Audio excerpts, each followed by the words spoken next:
Bismillahirrahmanirrahim. Wassalatu wassalamu ala sayyidina Rasulillah wa ala alihi wa ashabihi wa man walah, amma ba'd.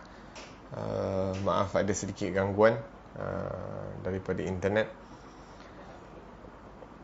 Naam. Jadi kita sebutkan tadi tentang orang-orang yang menunjuk dengan amal ibadahnya itu merupakan satu kelemahan. Seperti mana yang kita sebutkan bahawa orang yang berasa bangga dengan amal ibadahnya adalah orang yang jahil, maka orang yang menunjuk-nunjuk dengan amal ibadahnya adalah orang yang lemah, kerana dia membiarkan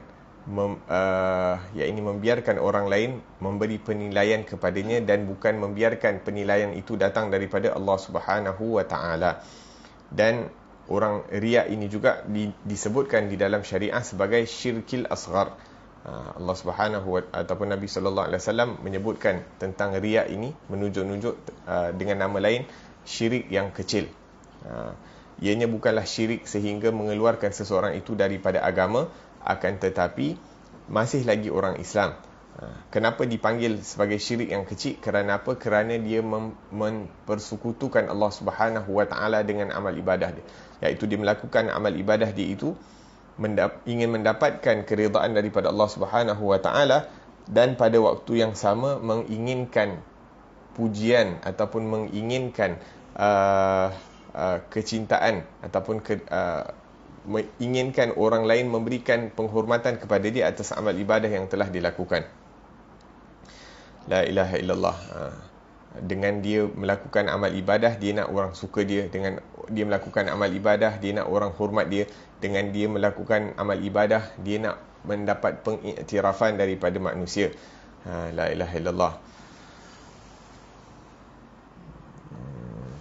Maka dia mensyirikkan dengan amal ibadah dia itu. Sebahagiannya dia nak keridaan daripada Allah, dan sebahagian lain dia ingin mendapatkan daripada penghormatan daripada manusia. Dan sedangkan Allah Subhanahu wa taala tidak rida agar supaya seseorang itu melakukan amal ibadah melainkan kerana Allah Subhanahu wa taala semata-mata. Wa ma umiru illa liya'budullaha mukhlishina lahud-din hunafa wa yuqimus salata wa yu'tuz zakah wa dzalika dinul qayyimah.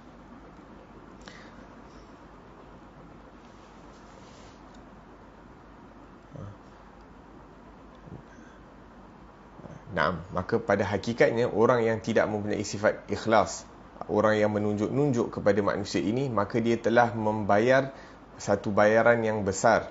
Apa maksud membayar bayaran yang besar? Iaitu amal ibadah dia yang dilakukan itu diberikan kepada manusia.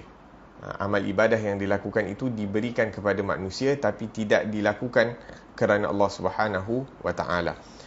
Bila dia bersedekah, dia nak disebutkan sebagai orang yang dermawan. Bila dia cakap, dia nak percakapannya itu dianggap hebat di kalangan orang-orang yang mendengar. La ilaha illallah. Dia merasakan bila dia cakap percakapan dia lah yang paling bagus. Bila dia mengajar, dia merasakan pengajarannya ataupun cara dia ajar itulah yang paling bagus. Apabila dia sembahyang ataupun dia melakukan apa-apa ibadah, dia nak orang puji dia tentang, oh Masya Allah, orang ni solat dengan khusyuk, orang ini solat dengan dijalankan ataupun dilakukan segala fardu-fardunya dengan teliti, dilakukan segala sunnah-sunnah daripada solat itu dengan betul. La ilaha illallah. Apabila dia membaca daripada Al-Quran, dia ingin dikatakan, Masya Allah, orang ni baca Al-Quran, tajwidnya bagus, suaranya hebat dan sebagainya. Sentiasa menunggu daripada pujian manusia atas segala amal ibadah yang dilakukan kepada Allah Subhanahu wa taala. Sedangkan ini merupakan satu perkara yang tidak perlu untuk dilakukan. Dan apabila kita mengetahui bahawa tidak ada keperluan untuk kita menunggu penilaian daripada manusia dalam amal ibadah yang kita lakukan, cukup pandangan Allah Subhanahu wa taala, pengetahuan Allah Subhanahu wa taala terhadap amal ibadah yang kita lakukan, maka perlu untuk kita tahu, perlu untuk kita pastikan bahawa penyakit ini tidak ada di dalam hati kita. Perlu untuk kita memastikan bahawa sifat riya ini, sifat menunjuk-nunjuk, sifat inginkan pangkat di dalam hati manusia, inginkan pujian daripada manusia dalam setiap perkara yang kita lakukan ini perlu dihilangkan daripada hati kita. Yakni tidak salah untuk kita mencintai manusia-manusia, menyukai daripada manusia-manusia di sekeliling kita. Tidak salah untuk kita suka agar manusia itu tidak salah untuk kita menginginkan kebaikan kepada manusia, dan tidak salah juga kalau manusia itu suka kita kerana Allah Subhanahu Wa Taala. Tapi yang salahnya adalah kalau kita ingin pujian daripada manusia. Ini kalau Allah Subhanahu Wa Taala jadikan orang-orang di sekeliling kita itu sayang kepada kita kerana Allah, itu adalah satu perkara yang baik. Tapi kita inginkan pengiktirafan daripada manusia, nak manusia mengatakan kita ni baik dan sebagainya, itu yang menjadi masalah, dan perbezaan di antara keduanya itu adalah sangat besar. La ilaha illallah. Maka inginkan kecintaan ataupun inginkan pengiktirafan daripada manusia itu, itulah riya, iaitu kita menunjuk-nunjuk kepada manusia sehingga mereka menunggu pengiktirafan daripada mereka, dan pada hakikatnya kita memberikan amal ibadah yang kita lakukan itu kepada manusia. Yang ini ganjaran yang kita akan dapat daripada ibadah tersebut adalah penilaian manusia terhadap diri kita. Maka makin banyak kita mengharap penilaian daripada manusia, pengiktirafan daripada manusia, makin rendah kita ini jatuh dari pandangan Allah Subhanahu Wa Taala. Makin banyak kita mengharap daripada penilaian manusia, makin banyak kita mengharapkan daripada pemberian manusia, makin jatuh kita daripada pandangan Allah Subhanahu Wa Taala. La ilaha illallah. Dan kalau kita benar, maka pada hakikatnya kita nak pangkat ini daripada siapa? Daripada Allah ataupun daripada manusia? Kalau kita ingin daripada Allah Subhanahu Wa Taala, maka bersungguh-sungguhlah kita untuk membersihkan hati ini daripada menginginkan selain daripada Allah Subhanahu Wa Taala, menginginkan penilaian daripada selain Allah Subhanahu Wa Taala. Kalau kita tengok di kalangan orang-orang saleh juga ada di kalangan mereka yang dicintai manusia. Ada orang-orang saleh yang disayangi oleh manusia, dan Allah Subhanahu Wa Taala menjadikan mereka ini tempat berkumpulnya manusia, asbab orang lain mendapat hidayah daripada Allah Subhanahu Wa Taala. Dan ada juga di kalangan orang-orang saleh yang mana manusia tak suka kepada mereka. Bahkan manusia mengatakan perkara-perkara yang buruk terhadap mereka. Bahkan ada yang disakiti, ataupun ada orang-orang yang menyakiti daripada orang-orang saleh. Kalau kita tengok Nabi Muhammad sallallahu alaihi wasallam sendiri dibaling batu, diletak kotoran-kotoran daripada binatang di belakangnya sewaktu baginda sallallahu alaihi wasallam bersalat ke arah Kaabah. Ada di kalangan para nabi yang dibunuh oleh umat-umat mereka. Antaranya Nabi Yahya bin Nabi Zakaria dibunuh oleh umatnya, dipotong, dipenggal lehernya sehingga dia terbunuh. Kerana apa? Kerana menyampaikan dakwahnya Allah Subhanahu Wa Taala. Ya, ini ada orang-orang saleh yang disukai, yang mana Allah Subhanahu Wa Taala berkehendak untuk mereka ini menjadi zahir, mereka menjadi pemimpin di kalangan manusia, dan manusia menyayangi mereka.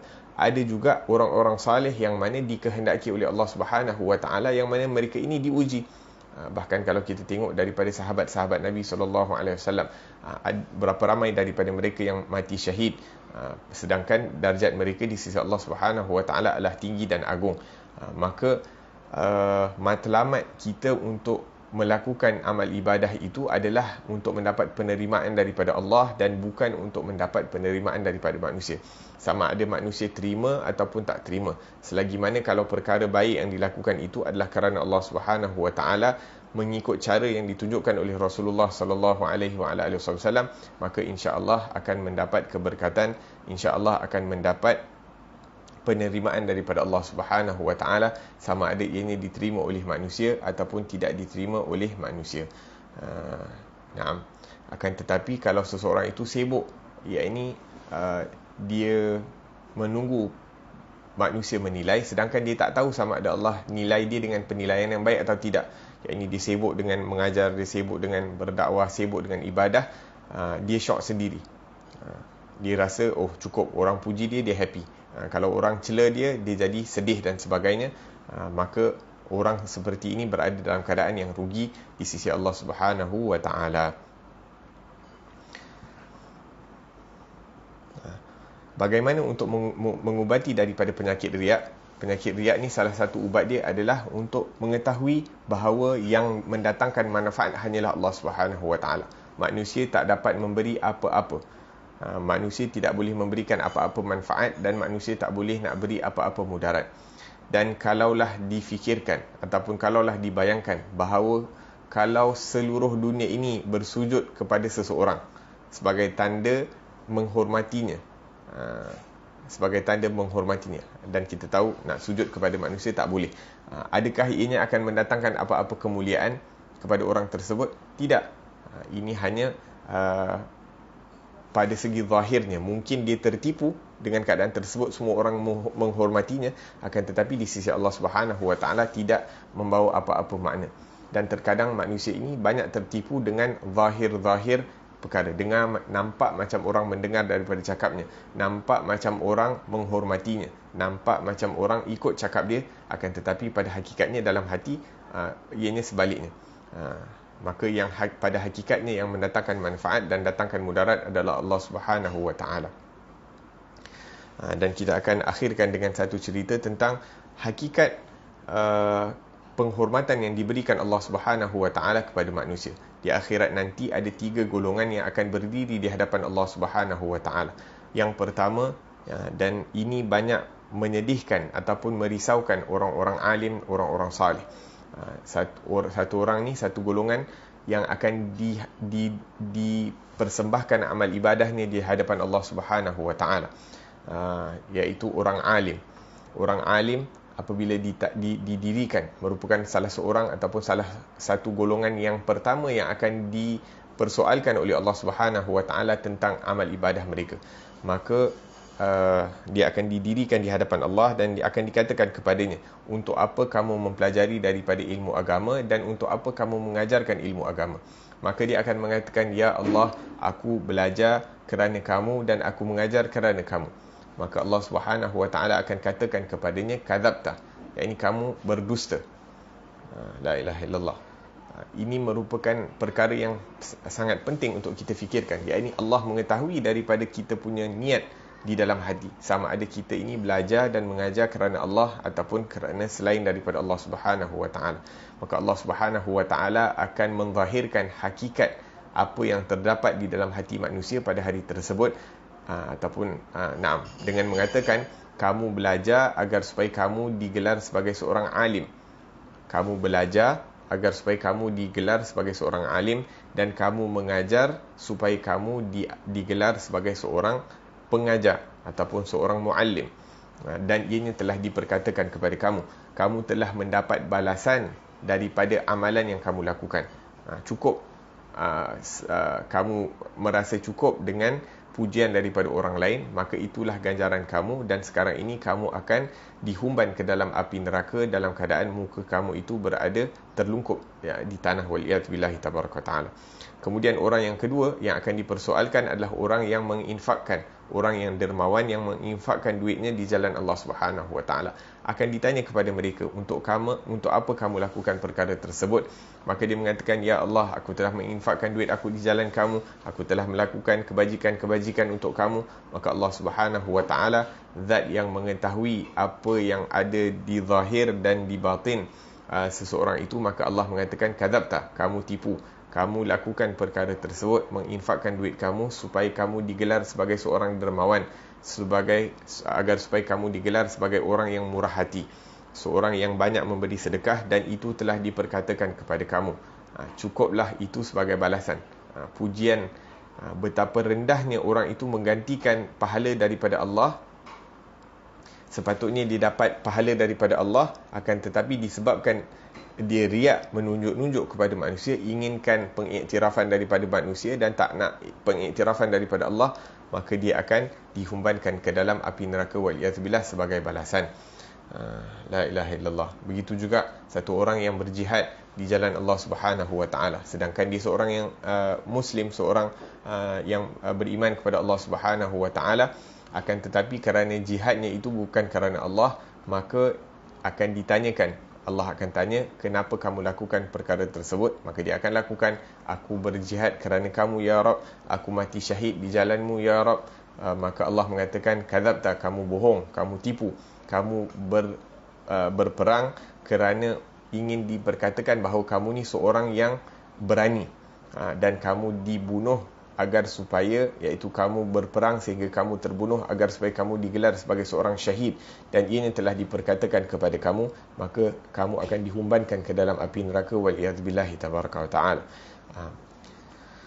La ilaha illallah. Maka hadis ini mengingatkan kita tentang hakikat orang-orang, betapa bahayanya orang-orang yang menunjuk-nunjuk dengan amal ibadahnya. Ya, ini sama ada kita ni orang yang mempelajari daripada ilmu agama ataupun melakukan daripada amal-amal agama, banyak berinfak di jalan Allah Subhanahu wa taala, berjihad di jalan Allah Subhanahu wa taala, akan tetapi kalau kita punya niat itu bukan kerana Allah, maka wali'adzubillah, kita akan dihumbankan ataupun merupakan orang-orang yang pertama yang akan dicampakkan ke dalam nerakanya Allah Subhanahu wa taala, sebelum orang-orang yang kafir.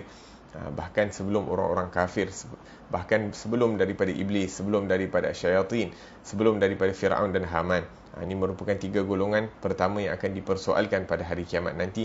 Semoga Allah Subhanahu wa taala selamatkan kita daripada penyakit-penyakit kibr dan riak, dan semoga Allah Subhanahu wa taala jauhkan kita daripada musibah-musibah yang datang bersama penyakit-penyakit ini, dan semoga Allah Subhanahu wa taala berikan kita kekuatan agar supaya kita dapat mengelak diri kita daripada membiarkan diri kita ini menjadi lemah, dan membiarkan segala amal perbuatan kita ini dinilai oleh manusia dan tidak dinilai oleh Allah Subhanahu wa taala. Semoga Allah Subhanahu wa taala bersihkan hati kita daripada segala penyakit-penyakit ataupun akhlak-akhlak yang buruk, dan juga diubati daripada segala penyakit-penyakit hati zahir dan batin. Amin ya rabbal alamin. Rabbana anfa'na bima 'allamtana, rabbi 'allimna alladhi yanfa'una, rabbi faqihna wa faqih ahlana wa qarabatin lana fi dinina ma ahli al-qutri untha wa dhakar, rabbi wafiqna wa fiqhum lima tartadi qawlan wa fi'lan karama, warzuqil kulla halalan daima wa akhilla atqiya ulama nuhdha bil khairi wa nukfa kulla syarr, rabbana waslih lana kulla syu'un wa aqir rabbir ridha minkal uyun waqdi 'anna rabbana kulla duyun qabla an ta'tiyana rusulul manun waghfir wastur anta akram man satar, wa salatullahi taghshal mustafa man ila al-haqqi da'ana wal wafa bi kitabin fihi linasi shifa, wa 'ala al-ali al-kirami shurafa, wa 'ala sahbil masabih al-ghurar. Allahumma hdina bihudak waj'alna mimman yusari'u fi ridak, ولا تولنا وليا سواك, ولا تجعلنا ممن خالف أمرك وعصاك, وحسبنا الله ونعم الوكيل, ولا حول ولا قوة إلا بالله العلي العظيم, وصلى الله على سيدنا محمد وعلى آله وصحبه وسلم, والحمد لله رب العالمين, والسلام عليكم ورحمة الله وبركاته.